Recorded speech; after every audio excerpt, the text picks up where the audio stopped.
Mais tu es là, tu es à la synagogue. Tu comprends? Et même si tu viens à la synagogue et tu ne pries pas, mais tu es là. C'est un niveau. La Mishnah, elle te dit, il y a un niveau d'aller et de ne pas prier. Tu vas toucher un salaire sur ça. Est-ce que tu as été à la synagogue? Mais tu ne pries pas, tu ne peux pas. Quand ils font schéma, tu fais schéma avec eux, c'est tout. C'est ce que tu peux faire. Mais ça, tu kiffes, tu vois, t'es bien. T'es bien. T'es heureux, t'es joyeux. Tu sors, tu chantes, t'es bien dans ta peau. Rabbi Nathan, il dit, il y avait ici quelqu'un qui travaillait le Shabbat à la mairie, à Ouman. Un juif qui travaillait Shabbat.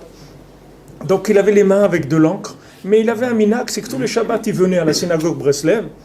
Au moment où il connaissait le Moussaf, à quelle heure c'est, et le Keter de Moussaf, il aimait beaucoup le chant du Keter.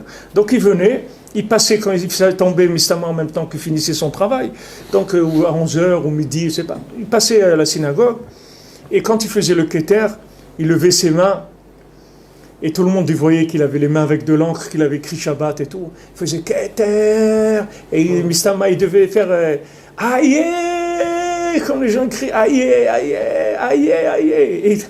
Et les gens disent, mais celui-là, on va le jeter des trucs. Rabbi Nathan, il dit, vous ne le touchez pas, vous le laissez tranquille. Laissez-le tranquille. Laissez-le tranquille. Il dit, ça, c'est un de ceux que je vais me glorifier de lui dans le Olam Haba.